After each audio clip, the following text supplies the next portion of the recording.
What is up, everyone? Welcome back to the channel. So in the last video, when I gave you a full look at the SRT4, basically, I told you the guy had said it had an overheating problem and that I wasn't seeing it. Well, I finally seen it, and I'm going to show you what it is. So first thing you always check with any car is the fluids. I have not checked the oil in it, not even going to lie. It could be bone dry. I didn't check it. I did check the coolant because we knew there was an overheating issue, and well, we need to see if there's any coolant. Upon checking the coolant, there was none, so I filled it up with just some ordinary water. No, it's not distilled water. Yes, I know that's what you're supposed to put in it. I don't care. Right now, we just want to see what's going on with it. We can drain it later and deal with it later, and that's exactly what we're going to do. Anyway, it's bone dry. Let's take a look.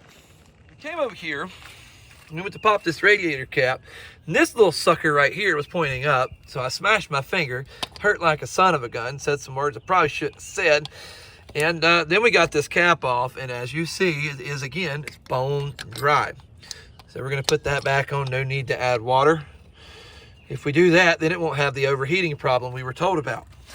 Nah, anyway, so basically I filled it up with water, took it down. I am on a non-state maintained road, so took it down the road. It boosts really good. Like, it hits boost very good, feels really good. It's got some little weird things that go on. I'll discuss that here in just a second. But anyway, didn't really have an overheating problem, but I did notice there was a nice little trail of water up there on the asphalt as I was driving the car. I put it in reverse and I seen it. And I was like, okay, now I see we may have an issue. Now, I actually haven't overheated the car and experienced an overheating issue, but I do know what's causing it just because of its dripping water. At some point, it is running out of water. Therefore, it's going to get hot, okay? You got to have some water to transfer heat. Anyway, this hose, crap, I can't find it right now. There is a hose, that heater hose right down there, that's not going to zoom in. That heater hose right there has a pinhole in it, and it's just shooting water everywhere. And that's what it's doing. It's running out of water due to that. I'm not going to fix that right now. It's got more than enough. It holds its coolant more than long enough to pull up on a trailer. It's good enough with me. And, I do need to at least kind of see if it has oil in it. I've been dead honest. I have not checked the oil in it. It's got some, I don't know if it's really poopy looking oil. My yard's a freaking mess. Zoom in, you daggum phone. It's not going to focus. Anyway, phone doesn't care if it has oil. Why should I? Nah, so it doesn't. It has oil. Okay, we have confirmed that it does have oil. So we're gonna have to replace those heater hoses. I may remove those. I may not even have heat in the car. I don't know exactly what my plans are right now. I'm being completely honest with you guys. When I tell you I'm not 100% sure what my plans are for this car, I haven't really got a chance to dig in and see if it actually has an aftermarket turbo. As you've just seen, you can see it in the vicinity of it. It does have an aftermarket wastegate. Looks like an MPX wastegate. It does have quite a bit of aftermarket goodies on it. It idles kind of weird. I don't think it has a set of cams in it. I thought the other day, quite possibly, we can pop the valve cover and very easily see if it does. If they're BCs or something, it'll be easy to identify them. It'll be marked on the camshaft somewhere. But all in all, like, other than not having second gear, everything else looks like it's going to be a pretty easy fix. Now, I didn't enjoy the original SRT4 at all. I know there was a second one on the channel. It just sat in the driveway in that spot right there. Not the red one's over here. It sat right there, just so you guys know, for geographical reasons. Anyway, so this one right here, I'm going to have some fun with it. I never enjoyed the first black when it sat in the shop. I think I owned it right at 4 to 5 years. I might have put 1,200 miles on it. I didn't enjoy it.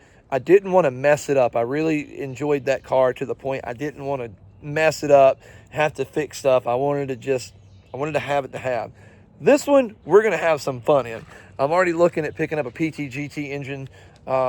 The same thing it's in the SRT4. There are some series of PTGT engines that are slightly different. I think it's where the oil filter go. I can't remember the differences. I've been out of it for just a little bit. I know there are some PTGT engines I think that are slightly different from the SRT4. The blocks are. Don't hold me to that. I've been out of it for a little bit. But anyway, I'm going to have one on the stand, and where if we have issues with this one, we're good to go. We're going to get this transmission fixed. I also want to get it cleaned up because, like, if you don't know, like, that thing It looks like freaking doo-doo, okay? So we got to fix that. Might clean up the engine bay. I don't know. I really don't know what my plans are other than to get it running halfway decent. I do want to run a compression test on it, like I said in the last video. That way the compression test will confirm how healthy the engine is. For this thing to say it has 201,000 miles on it, I think a compression test will tell you whether it does. If this engine legitimately has 201,000 miles on it, I don't see a perfect compression test coming out of it. It might. I don't see it. But to be fair, the shape of this car is honestly not that bad. So at some point in its life, it's been taken care of. You know, it does have some issues, is what it is, okay? It does run, it does drive, it does have some slight little issues, but I don't think it's anything major. But that is our overheating problem. We're gonna get all that fixed, not right now, but we are gonna get in that eventually fixed. But right now, I'm mentally trying to figure out what route I want to take with this car. We're still working on the Nova. That's a LS swap drag car. We actually have a turbo for it and a couple other things. That'll be in another video. Super excited about that. But I need to know which direction I'm going to go. I don't want to buy parts and then be like, oh man, I'd rather go this direction, and then sell those parts for less than I have in them when I could have just made the right decision from the beginning and bought parts that I was going to use. So I'm not trying to buy parts just to give somebody else a discount, because I switched directions because I didn't take time to think over what I want to do with this project. So anyways, that's been the video. Hope you guys enjoyed it. I will have a lot more coming on this car. I feel like as I dig into it, I'm going to find some goodies that are going to make for some good content. And that's just a bonus for you guys. We'll see once we get in it. I am after a couple parts. Anybody has a cheap aluminum fuel rail for this, like a OBX, a Boomba, anything like that, hit me up. I am interested in it. I'll probably say this once again in another video until I find what I'm looking for. But anyways, guys, this has been a video. Hope you enjoyed it. Make sure you give it a thumbs up. There's a nice shiny red button down there. It says subscribe. Don't know where it's at. You're watching the video, not me. Anyways, make sure you hit that, guys, and we'll catch you on the next one. Nitro Kid 98, out.